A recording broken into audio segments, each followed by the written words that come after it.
और बिहार में ब्राह्मण की एक ऐसी श्रेणी थी जो आयुध जीविता को धर्म मानता था और भूमिहार पद केवल और केवल विशेषण के अर्थ में प्रयोग हुआ। अंग्रेजों की चाल खराब क्यों हुई और अंग्रेजों का साथ लोगों ने क्यों दिया, ये बताना चाहता हूं। अंग्रेज मिलिट्री ब्राह्मण को ब्राह्मण नहीं मानना चाहता था। कारण क्या था? क्योंकि अंग्रेजों को सबसे अधिक क्षति किसने पहुंचाई?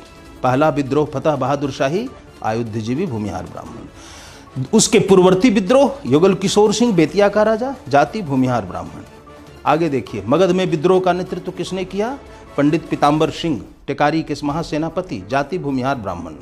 आगे सुनिए, मेजर क्रैफर्ड, अंग्रेजों की पहली भीषण हार हुई मगध की भूमि के ऊपर, नेतृत्वकर्ता कौन था?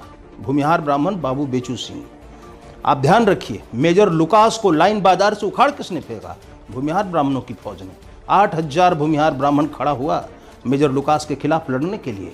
जब चेत सिंह का विद्रोह हुआ तो कौन है बाबू रामरुच सिंह, कौन है बाबू राम जियावन सिंह, कौन है बाबू मनियार सिंह? ये बाबू मनियार सिंह, बाबू ननकू सिंह, बाबू राम जियावन सिंह जो ब्रिटिश फौज के पोपहम के खिलाफ लड़ रहे हैं, जो मैक्रिंडल के खिलाफ लड़ रहे हैं, जो हैने के खिलाफ लड़ रहे हैं, ये सारे ब्रिटिश कमांडर के विरुद्ध जो भारतीय सेना का और विद्रोही सेना का नेतृत्व कर रहा है, उस मोर्चे पर भूमिहार ब्राह्मण है। जगत सिंह पहले व्यक्ति हुए भारत में, वो भूमिहार ब्राह्मण थे। जब कोर्ट में मुकदमा चला तो कहा गया इसको फांसी नहीं दी जा सकती है, क्योंकि पहली फांसी से विवाद हुआ था। इसलिए कहा गया कि ब्राह्मण होने के कारण जगत सिंह को फांसी नहीं दी जाएगी, काला पानी दी जाएगी। क्या ये इतिहास का संदर्भ नहीं है? जगतगंज के संस्थापक राजा बाबू जगत सिंह, उन पे किताबें भी आई हैं और उनको श्रेया पाठक की किताब पढ़नी चाहिए। वो बनारस राजवंश के ही थे। अंग्रेजों को निर्णय देना पड़ा कि ब्राह्मण होने के कारण फांसी नहीं दे सकते, लेकिन भवानी शंकर चितईपुर के राजा को फांसी हुई विद्रोह के, उसमें वो भूमिहार ब्राह्मण थे।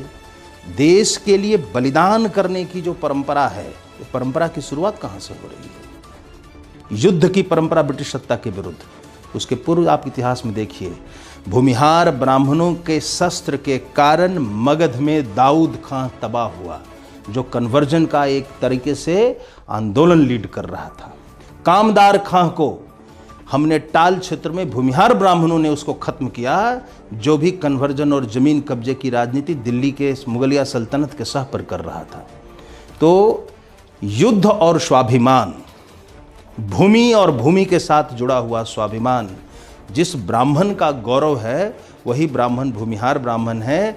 और अंग्रेजों के साथ दलाली करने वाले, अंग्रेजों का साथ देने वाले, जोनाथन डंकन चाहता था कि इंग्लैंड में कुछ प्रपत्र भेजे जाएं और ये लिखा जाए कि ब्राह्मण का काम केवल दान लेना है, तिलक चंदन लगाना है, पुरोहिती करना है, कर्मकांड करना है, मृत्यु भोज खाना है। जो शस्त्र उठाकर युद्ध करता है उसको ब्राह्मण ही नहीं माना जाए, क्योंकि वह तो क्षत्रिय कर्म है। और जो इस कर्म को कर रहा है वह विगलित ब्राह्मण है, विद्रुपित ब्राह्मण है, वो ब्राह्मण के धर्म से हीन हो गया। राष्ट्र के लिए, धर्म के लिए, स्त्री के लिए, सनातन रक्षा के लिए, भारत रक्षा के लिए, हिंदुत्व रक्षा के लिए शस्त्र उठाने वाला ब्राह्मण निम्न कैसे हो सकता है? उस ब्राह्मण को आप बलशाली ब्राह्मण मानेंगे जिसने शस्त्र नहीं उठाया और सारे शोषण को सहा? भूमिहारों का जो शस्त्र संधान का इतिहास है, आयुध जीविता का इतिहास है, वो उनके गौरव का स्वर्णिम पन्ना है।